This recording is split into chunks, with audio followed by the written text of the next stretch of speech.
Hanggang talampakan. Yeah! Tara na! At makipag-ututang dila kay Laika Barista!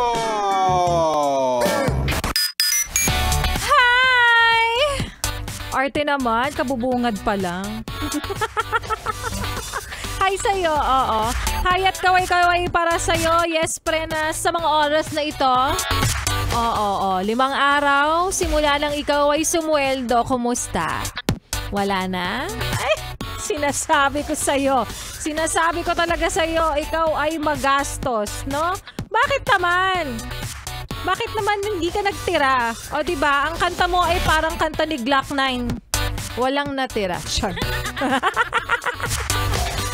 Ay nako, ganun talaga yung moment natin, yes friend, no? Nung sumahod ka, sarap buhay. O ngayon wala na, ubos na, balik na naman sa paghahanap buhay. Grabe, diba? Kapag ganitong moment, yes friend, na 5 days, 5 araw, pagkatapos mong sumweldo, ramdam na ramdam ko. Oo. Iisa tayo. Nabalik na naman tayo sa laylayan ng lipunan. Totoo yan. Balik na naman tayo sa pagiging aliping sa gigilid. Isang alipin na walang anumang ari-arian kasi naghihirap ka na. Charot. At may ilan naman na hindi aliping sa gigilid pero sila ay mga aliping na mamahay. Taray, aliping na mamahay, ito yung mga stay out. Oo, ito yung mga literal na hindi na pirmi sa bahay kasi kailangan kumayod para sa pamilya. Ikaw hindi ka nakikinig sa kasi. Oo, kapag aliping na mamahay, sila yung mga stay out. Kapag aliping sa gigilid, ikaw ay stay in. Pero mas mahirap kapag aliping sa gigilid. Kasi syempre, maraming restrictions ang iyong amo. Ang pamilyang iyong pinagsisilbihan, ang maharlika, ang mga timawang iyong pinagsisilbihan. Oo, yun yung tawag sa kanila. Kayo talaga, tingnan nyo, hindi kayo nag-aaral ng kasi nung grade 5 kayo. Charot. Ay, kasi naman. Sana talaga, yes friend, no? Kapag pataas ng pataas din ang mga bilihin, sana pataas din ng pataas ang ating sasahurin.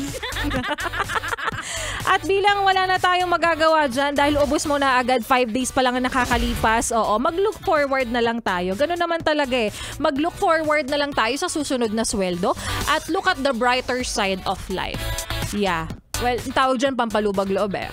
Kaya wala tayong magagawa kundi kumain ka na lang talaga ng bubog. Oo. Kain bubog ka muna ng 2 linggo. 'Di ba? Maayong hapong muli sa mga maot at guwapa na yes friend natin. Kasama mo na nga. Kachismisan, kakwentuhan, at kaotutang dila rin ngayong hapon ng Tuesday. Tuesday pa lang, anak ng...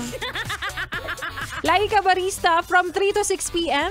Dito pa rin sa iyong paboritong istasyon nakabonding ang 101.1 Yes FM. Parang uminom ng tubig, no? Hoy, may announcement ako para sa mga mahihilig sa mahaba. Uy, yes friend, mahilig ka ba sa long, mahaba?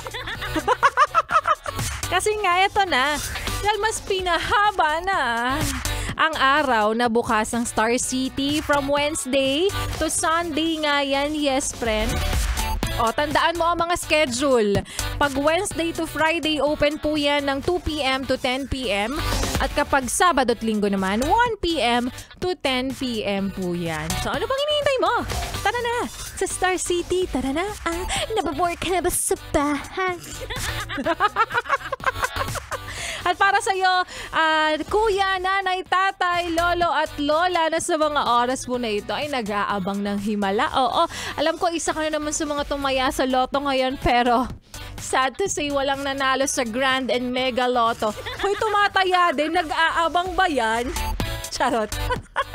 Alam mo mga DJs ng 101.1 Yes FM na lang ang magbibigay sa'yo ng biyaya. Ang magbibigay sa'yo ng himala dahil kami nga po ay laging nag-iikot-ikot, lumilibot-libot, sumisiksik-siksik. Hiningal ako doon. sa kanto't sulok ng inyong lugar para mamigay po kami ng mga merchandise, pagkain at kung ano-ano pa, entertainment, aliw, syempre kwarta na gustong-gusto mo, 'di ba? Para mabahagingan ka niyan, abay, abangan mo lang. Oo, swertihan lang kasi to eh. Swertihan lang.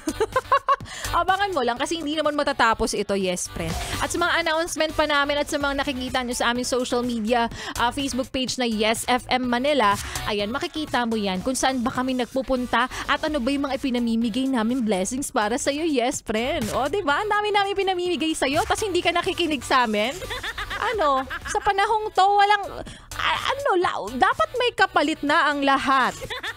Charot lang. Kaya naman ang lambing ko lang naman pabalik. Yes, friend, wag mo nang ilipat ang iyong stasyon.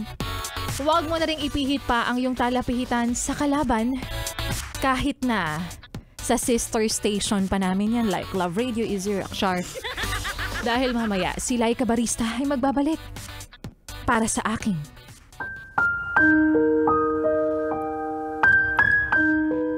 Kapag naranasan mong magmahal, natatakot ka ng mag-isa ulit. Pero paano kung sa pag-iisa, mahanap mo pala ang tunay na saya? At yan nga, yes, pre, ng kwento na ating mapapakinggan mamaya sa aking pagbabalik para po sa ating Laika Barista Moments. Nagmo-moment ako doon, ba't ganun yung bed ko? Bakit sabog? Tek, ay nako, bakit naman hindi nagtatrabaho ng maayos? Charot! Nagmo-moment ka na eh, no? Tapos yung bed mo sumasabog. But anyways, mamaya maaayos natin. Kaya naman, yes, friend, ituloy pa natin ang pakikinig mo, pagsabay mo sa mga kantahan natin ngayong hapon ng Tuesday. Kasama rin ang susunod nating kanta na para sa mga lalaking mahilig sa katawang malajosa, sa babaeng maalaga, mapagpasensya at higit sa lahat, syempre, sa babaeng ang ganda ay maladiwata na may makapal na pitaka. Kaya naman, here's Diwata by Sam Concepcion. Dito pa rin sa 101.1 Yes FM.